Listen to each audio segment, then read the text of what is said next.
오늘 우리에게 주시는 하나님의 말씀은 창세기 12장 1절과 2절 말씀입니다. 창세기 12장 1절과 2절 말씀입니다. 제가 봉독하겠습니다. 여호와께서 아브라함에게 이르시되 너는 너의 고향과 친척과 아버지의 집을 떠나 내가 내게 보여줄 땅으로 가라. 내가 너로 큰 민족을 이루고 내게 복을 주어 내 이름을 창대하게 하리니 너는 복이 될지라. 아멘.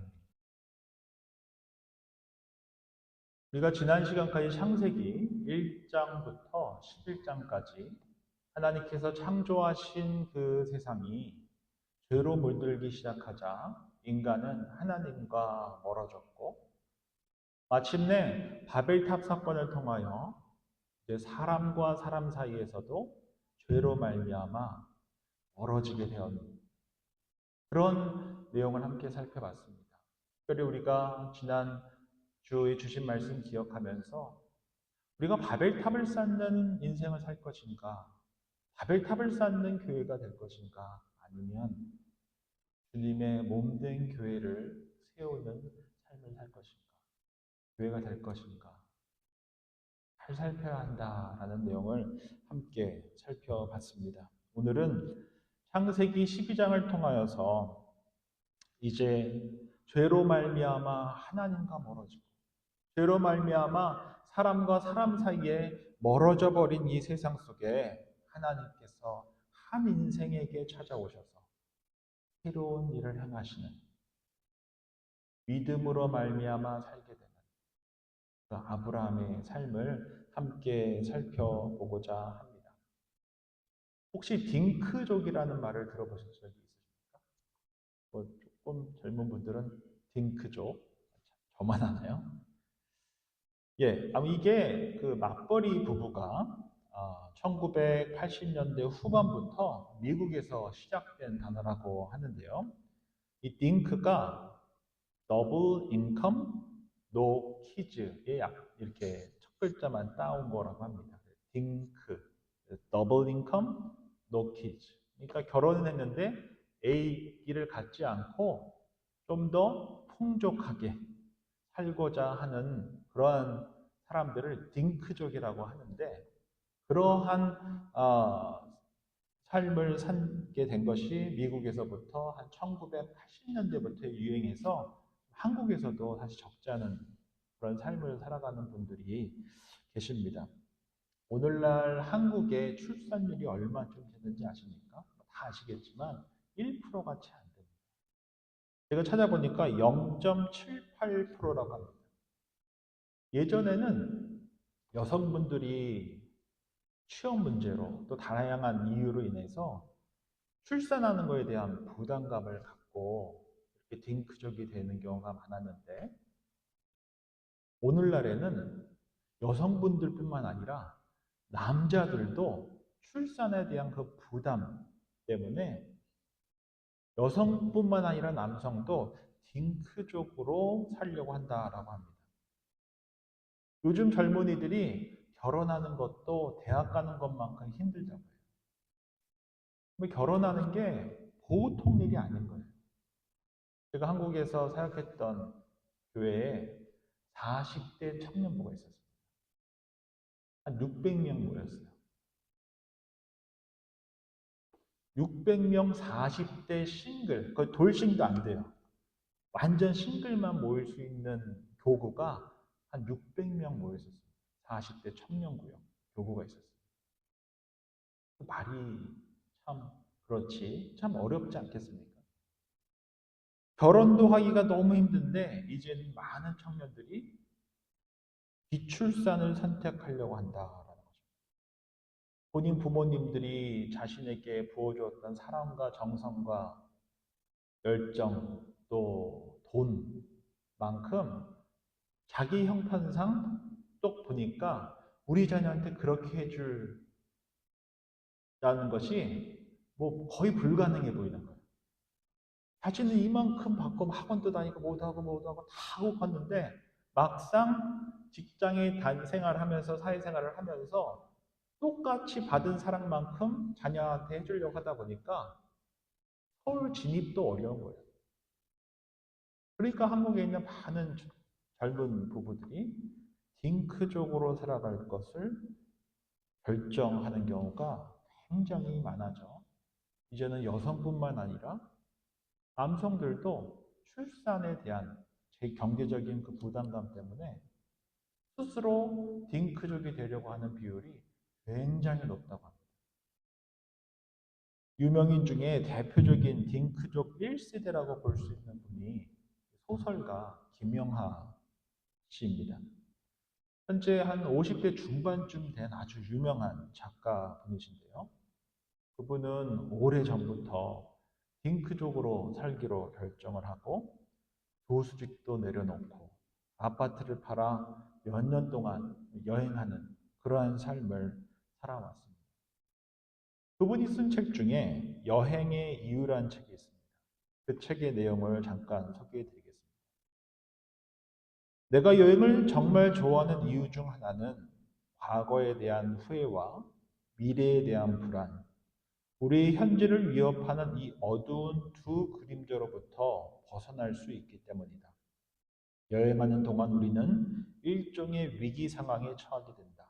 낯선 곳에서 잘 모르는 사람들 사이에서 먹을 것과 잘 것을 확보하고 안전을 도모해야 한다. 오직 현재에만 집중할 수 있게 된다라고 했습니다. 이 두 그림자, 지나온 삶을 살아오시면서 이 두 그림자 없이 살아온 분은 단 한 분도 없으실 것입니다. 그런데 오늘날을 살아가는 이 젊은 세대들에게 이 두 그림자가 너무 짙다는 것입니다. 감당하기가 너무 힘들다라는 것을 볼 수 있습니다. 그래서 어쩌면 딩크적으로 살면서 더 자신을 위해서 투자하고 더 많은 시간을 여행하는데 시간을 보내는 이유가 어쩌면 과거에 대한 후회 그리고 미래에 대한 불안으로부터 벗어나고자 한마디로 말하면 숨 좀 쉬고 싶어서 그런 시간을 더 많이 갖는 것은 아닌가라는 생각을 해봅니다. 저 개인적으로도 20대 때 뭐 1년씩 나가 있기도 했었고 여행을 굉장히 좋아하는데 여행을 갔다 오고 나면 확실히 유연해집니다. 버틸 힘을 얻게 되고 긴장된 몸이, 긴장된 생각이, 긴장되어 있는 마음이 많이 풀어지는 것을 경험하게 됩니다. 그런데 저는 그리스도인으로서 우리가 한번 과거에 대한 후회와 미래에 대한 불안, 이 두 그림자 사이에서 어쩔 바 몰라 현실 속에서 할 수 있는 최선의 선택인 여행을 통해서만 그 문제를 해결하고 하는 우리 오늘날의 젊은 세대들에게 과연 여행만 권하는 것이 바람직한가 하는 생각을 해봅니다. 필요하지만 정말 중요한 것은 예수 그리스도 안에서 오늘을 바라보며 오늘을 살아가며 과거를 후회하고 내일을 걱정하는 삶을 우리가 코끝에 호흡이 끝나지 않는 이상 어쩔 수 없지만 그리스도인으로서 오늘을 하나님의 심판대 앞에서 바라볼 수 있고 영원하신 하나님 안에서 나의 삶을 바라보며 살아갈 수 있다면 그 근원적인 문제가 오히려 더 해결되는 것이 아니겠는가라는 것입니다. 여행도 필요합니다. 여행 가셔야 됩니다. 시간과 형편이 되신 대로 가십시오. 그러나 더 중요한 것은 우리가 예배의 자리를 사모하고 기도의 자리를 사모하고 말씀의 자리를 사모하면서 우리의 마음과 시선을 이 두 그림자에 빼앗겨 버리는 것이 아니라 오히려 영원의 시점에서 나의 삶을 바라보며 영원하신 하나님께서 나의 인생을 책임져 줄 것을 신뢰하며 오늘을 살아가는 것이 바람직한 그리스도인의 삶이 아닌가라는 것입니다. 그것이야말로 바로 믿음의 삶을 살아가는 이들에게만 허락해 주신 하나님의 가장 큰 선물이 아닌가라고 생각합니다. 모든 인생이 죄로 말미암아 하나님과 멀어졌습니다. 그래서 과거에 대한 후회와 미래에 대한 불안, 이 두 그림자 속에서 어찌할까 몰라 하며 살아가게 됐습니다. 그러한 인생들 가운데 우리 주님께서 한 인생에게 찾아가 새 길을 시작하십니다. 바로 믿음의 조상 아브라함입니다. 오늘 함께 아브라함의 삶을 살펴보면서 과연 우리가 믿음으로 살아간다라는 것이 무엇인지 살펴보며 그리스도인들에게 허락하신 이 귀한 은혜를 함께 나눌 수 있는 시간이 되었으면 좋겠습니다. 첫째로 우리가 믿음으로 산다라는 것은 우리가 믿음으로 살아가기 위해서는 그동안 나를 지탱해 준 어쩌면 나한테 없어서는 안 된다라고 여겨졌던 그 많은 것으로부터 떠나는 것으로 시작됩니다. 믿음은 이거 없으면 안 돼 라고 생각했었던 그것으로부터 떠남으로 시작된다라는 것입니다. 다른 말로 하면 나로부터 하나님께로 떠나는 것으로 믿음은 시작됩니다. 오늘 본문인 1절 말씀 제가 한번 더 읽어드립니다. 여호와께서 아브라함에게 이르시되 너는 너의 고향과 친척과 아버지의 집을 떠나 내가 내게 보여줄 땅으로 가라 했습니다. 하나님께서는 아브라함에게 찾아오셔서 고향을 떠나라, 친척을 떠나라, 아버지의 집을 떠나라 했습니다. 그가 의지해왔던 그에게 익숙했던 모든 것으로부터 떠나라라고 하셨습니다. 왜 그러셨겠습니까? 믿음이란 지금까지 내가 옳다라고 믿어왔었던 이거 없으면 안 된다라고 믿어왔었던 의지했었던 수많은 사람들과 내가 그동안 붙들고 살아왔던 것을 놓고 하나님께로 나아가는 것으로부터 시작되기 때문입니다. 나로부터 하나님께 나아가는 것이 믿음이기 때문입니다. 그 당시 아브라함의 나이가 75세였습니다. 이 자리에 계신 분들 중에 75세가 한참 안 되신 분도 계시고 그쯤 계신 분도 계시고 이미 훌쩍 넘으신 분도 계실 텐데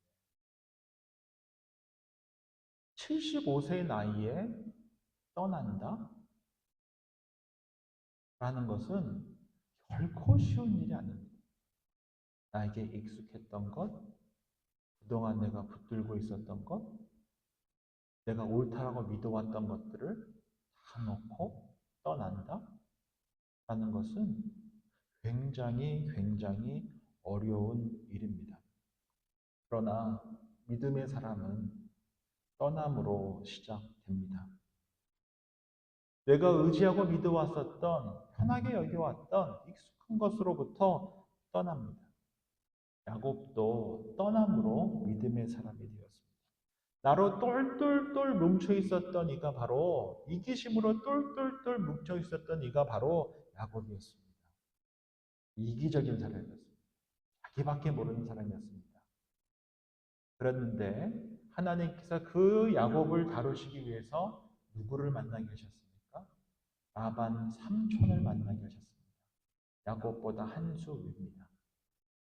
정말 자기밖에 모르는 사람이었습니다. 그 사람을 통해서 야곱을 다루셨습니다. 그러나 야곱은 베델에서 맺으신 그 하나님과의 약속을 믿으며 던졌습니다.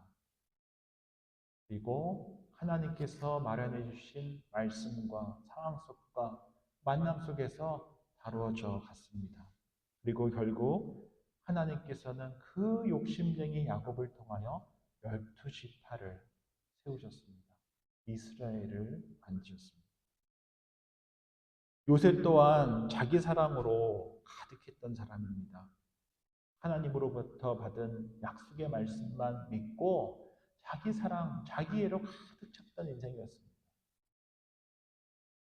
그런데 그는 하나님께서 주신 말씀과 전혀 다른 삶을 살아가게 됐습니다. 형제로부터 버림받았습니다. 종이 됐습니다. 심지어 감옥까지 갔습니다. 그가 생각했던 꿈과는 전혀 다른 삶을 살아갔습니다. 이게 뭔가 했을 것입니다.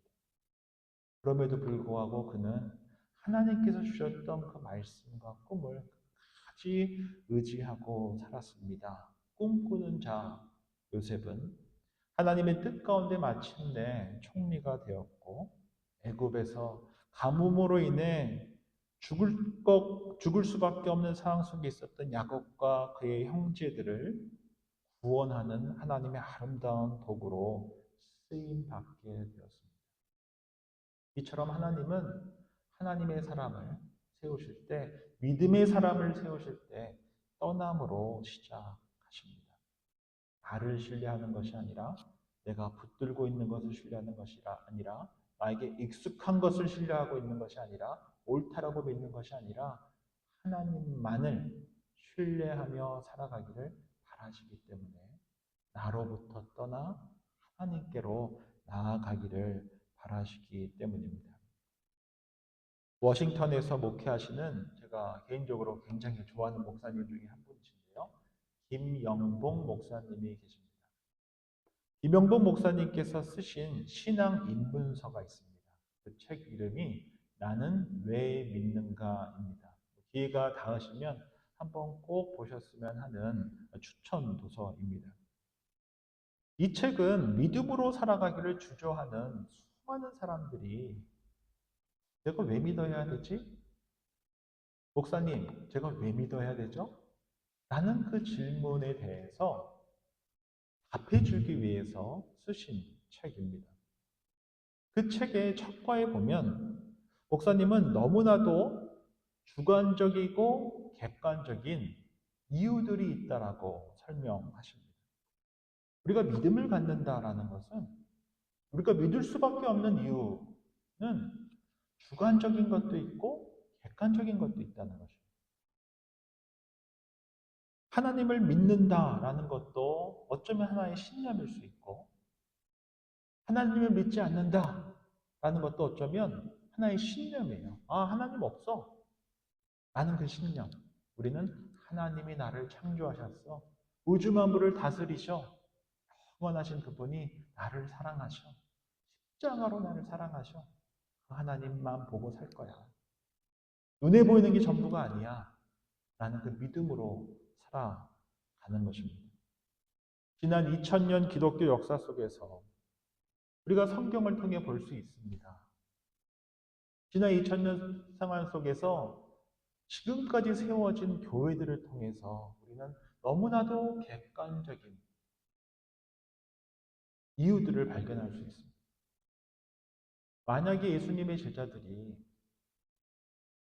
예수님의 그 부활을 거짓으로 꾸몄다면 과연 거짓을 위해서 자신의 목숨을 바치리까 몇이나 되겠습니까? 정말 그들이 예수님의 증인이 아니었더라면 자신의 목숨을 걸고 예수님께서 부활하셨습니다 라고 전하며 살 수 있었겠습니까?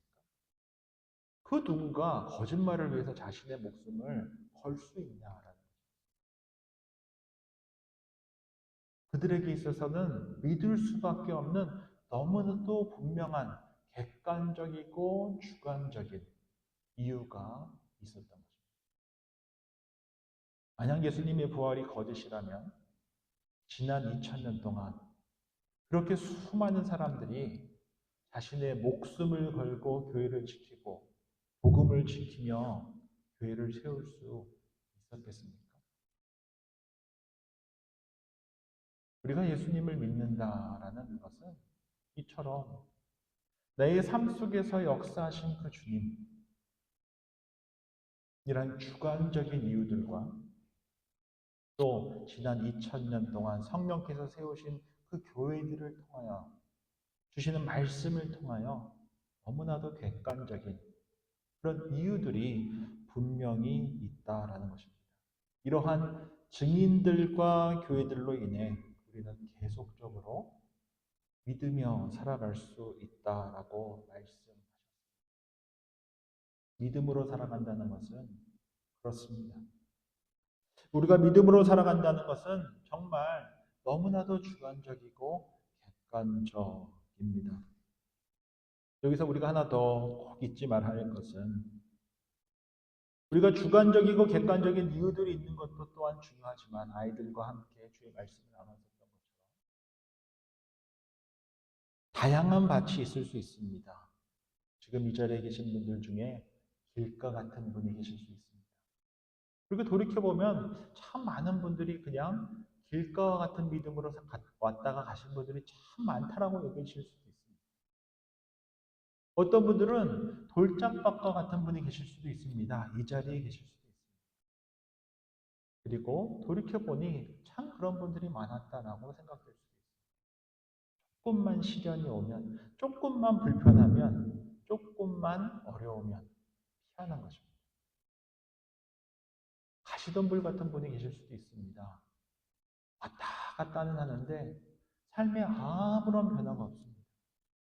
주변에 아무런 열매도 없습니다. 그냥 왔다 갔다만 하는 것입니다. 어떤 분은 좋은 밭이 있을 수 있습니다. 주의 복음이 심기고 뿌리가 내리고 줄기가 자라고 가시가 나무가 자라고 결국 열매도 맺는. 그런데 여기서 중요한 것은 지금 나의 모습이 이렇다 할지라도 우리 주님께서 사랑하기로 결정하셨다면, 다른 말로 하면 우리 주님께서 우리에게 믿음을 주셨다면, 하나님의 자녀라는 분명한 믿음을 주셨다면 우리 주님은 결코 포기하지 않으신다는 거죠. 지금 나의 모습이 이렇든 저렇든 거 아무 상관없이 우리 주님께서 한 번 사랑하기로 결정하신 그분은 끝까지 사랑하시기 때문입니다. 지금 우리 코끝에 호흡이 끝날 때까지 아니라 영원히 사랑하시는 분이 우리 주님이십니다. 믿음은 하나님으로부터 시작합니다. 지금 저와 여러분들이 이 자리에 있는 것 또한 믿음이 있기 때문입니다. 그 시작은 내가 한 것이 아니고 우리 주님께서 시작하셨습니다.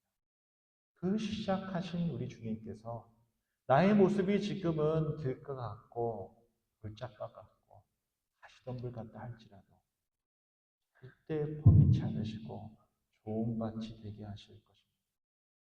우리의 교회 모습이 어쩌면 길가 같고 돌짝밭 같고 가시덤불 같아 보인다 할지라도 교회의 주인 되어 주시는 우리 주님, 교회의 머리 되시는 우리 주님께서 반드시 좋은 밭이 되게 하실 것입니다. 그리고 뿌리를 내게 하실 것입니다. 자라게 하실 것입니다. 열매를 맺게 하실 것입니다. 그래서 이 베리 지역 사회 속에서 주의 그늘을 만드는 쉼의 자리를 얻게 하는 예배의 처소가 되는 놀라운 일을 우리 주님께서 행하실 것입니다. 그 믿음으로 살아갈 수 있는 저와 여러분들이 될 수 있기를 바랍니다. 둘째로 우리가 하나 더 살펴볼 것은 믿음으로 살아간다라는 것은 내 생각에 갇혀 살아가는 것이 아닙니다. 내 경험에 갇혀 살아가는 것이 아닙니다. 주의 뜻에 따라 살아가는 것입니다. 내 말로 살아가는 것이 아닙니다. 주의 말씀으로 살아가는 것입니다. 오늘 본문인 2절 말씀 제가 읽어드립니다. 내가 너로 큰 민족을 이루고 내게 복을 지어 내 이름을 창대하게 하리니 너는 복이 될지라 했습니다. 하나님께서는 아브라함에게 떠나라 하셨습니다. 하나님을 위해 하나님을 향해 모든 것을 두고 떠나라 하셨습니다. 그는 75세였습니다. 그런데 자손이 없었습니다. 그런 자녀가 없었습니다.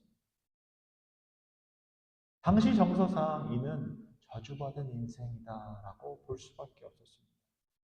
지금은 지금 자기 스스로 상황 때문에 스스로 딩크족이 되었지만 그 당시에는 자녀가 없다라는 것은 부끄러운 일이었습니다.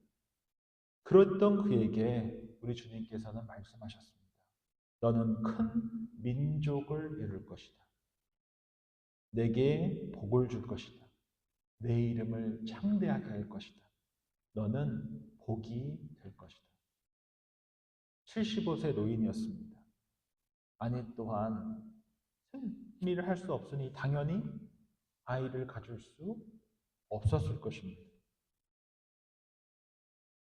게다가 아브라함의 아버지 데라는 가족들을 데리고 갈대아 우르에서 오늘날 이라크 지역에서 하란이라고 하는 이 터키 지역으로 이주를 했습니다. 고향을 떠나간 하란은 당시 문명의 중심지였던 우르에서 어쩌면 변방으로 갔던 것입니다. 더 좋은 곳으로 갔던 것이 아니라 어떻게 보면 더 안 좋은 곳으로 밀려간 것입니다. 센터가 아니라 외곽으로 밀려난 것입니다. 그런 그에게 하나님이 그에게 찾아오셔서 큰 민족을 이루시겠다. 내 이름을 창대하게 하겠다. 너가 복이 되게 하겠다라고 말씀해 주셨습니다. 75세의 아브라함에게 이 말씀은 받아들이기 참으로 어려운 말씀이었을 것입니다. 그러나 성경은 단호하게 말씀합니다. 오늘 본문인 4절 말씀입니다.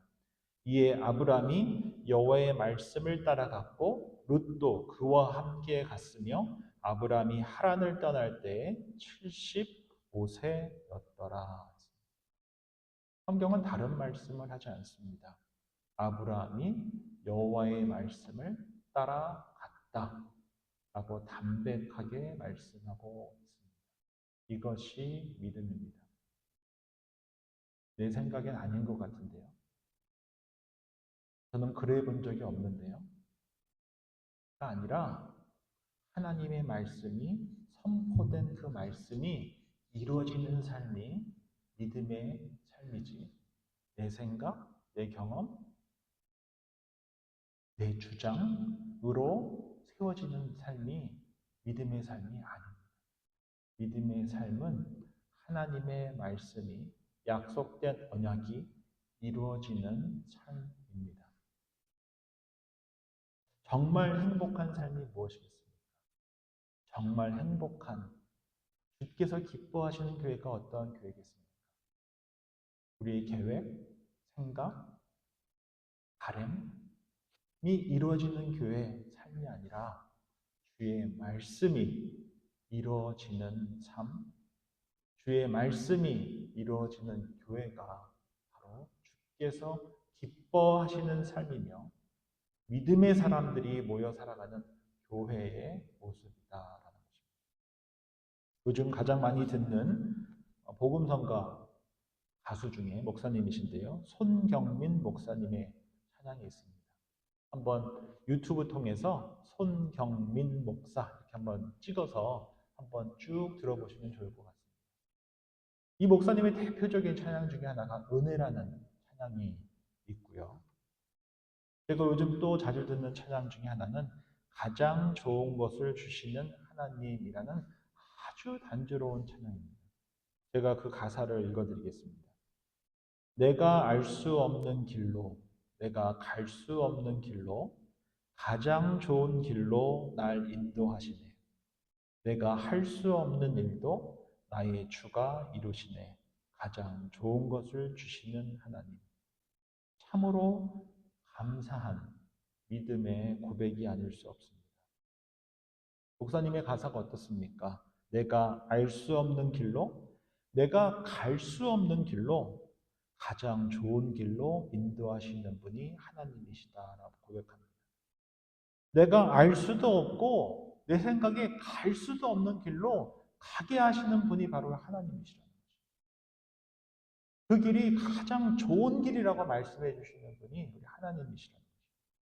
내가 할 수 없는 일도 우리 주님께서 이루어 주시며 가장 좋은 것을 주시는 하나님이다라고 말씀하십니다.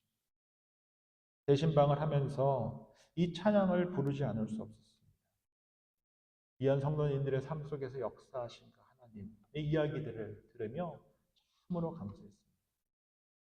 저희 아버지뻘 어머니랑 거의 동년배이신 집사님께서 저를 데리고 신방을 하는 말도 안 되는 그 사역을 제가 지난 한 주 하면서 얼마나 감사했는지 모릅니다. 뿐만 아니라 그 삶의 현장에서 역사하신 그 하나님의 이야기들을 들으면서 참 가슴도 아팠고 서로 감사하기도 하고 그랬습니다.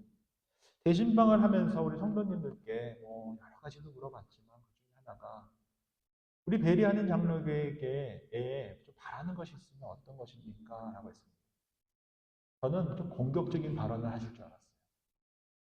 이것도 없어요. 저것도 없어요. 그게 아니고 정말 하나님이 주인이 되시는 교회가 되었으면 좋겠습니다. 하는 고백을 하시는데 얼마나 감사했는지 모릅니다. 사람이 주인 되는 교회가 아니라 하나님이 주시는 주인 되시는 교회가 되었으면 좋겠습니다. 라고 하십니다. 송경민 목사님의 찬양의 가사처럼 우리 교회가, 우리 삶이 우리가 알 수 없는 길로, 우리가 갈 수 없다라고 생각되어지는 길로 하나님께서 가라 하시니 그 길이 가장 좋은 길이다 하시니 갈 수 있는 저와 여러분들이 되었으면 좋겠습니다. 믿음의 삶은 내가 바라고 내가 할 수 있다라고 여기는 것으로 채워지는 삶이 아니라 하나님께서 가라 하시는 길로 하나님께서 뜻하시는 길로 걸어가는 삶입니다. 오늘은 창세기 12장을 함께 살펴봤습니다. 오늘 주신 말씀 기억하면서 믿음의 삶은 하나님께서 시작하신다라는 사실 잊지 않을 수 있기를 바랍니다. 그리고 믿음의 삶은 내가 갈 수 있는 길로, 내가 바라는 길로 가는 것이 아니라 주께서 가라 하시는 길로, 그 좋은 길로 가는 삶이다 라는 사실 잊지 말고 정말 주께서 주인 되어 주시는 교회로, 주께서 주인 되어 주시는 삶을 살아가는, 믿음의 삶을 살아가는 그 믿음의 사람들이 모여 예배하는 우리 베리하닌 장로교회가 될 수 있기를 주의 이름으로 축원드립니다. 기도하겠습니다. 좋으신 주님 감사합니다. 오늘 주신 말씀 기억하면서 우리 모두 믿음의 삶이 주님으로부터 시작된다는 사실 잊지 않고 살아가게 해 주십시오. 그리고 믿음으로 살아간다는 것이 우리가 갈 수 있다, 할 수 있다, 하고 싶다로 채워지는 삶이 아니라 주께서 하시겠다, 주께서 원하신다 라는 그 길로 가는 삶이라는 사실 잊지 않게 해 주십시오. 그렇게 세상에 복이 되는 믿음의 사람들이 모인 교회 되게 해 주십시오. 한 번 사랑하시면 끝까지 사랑하시는 예수님의 이름으로 기도드립니다. 아멘. 우리 다 같이 일어나셔서 마지막 찬양 하나님께 올려드리겠습니다.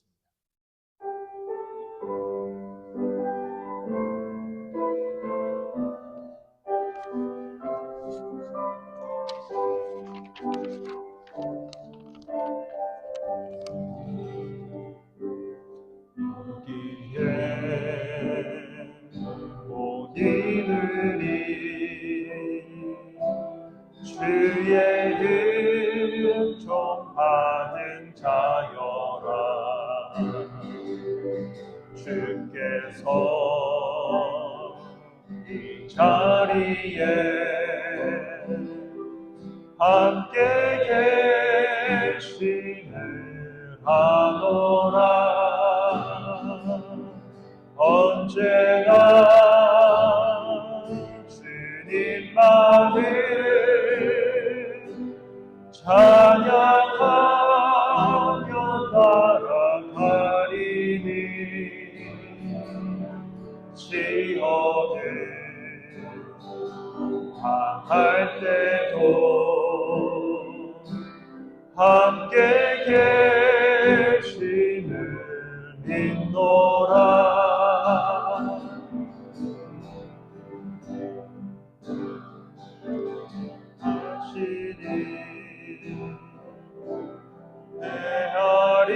헤아리기 어렵더라도 언제나 주 뜻 안에 내가 있음을 하노라.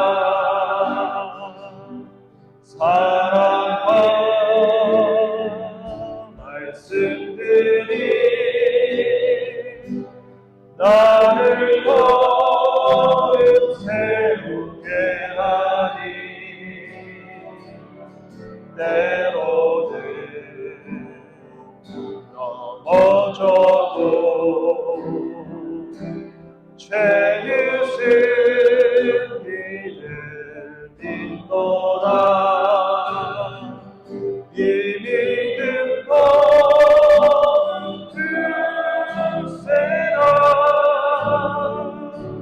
주가 지켜주신다. 어둠 밤에도 주의 밝은 빛 인도하여 주신다.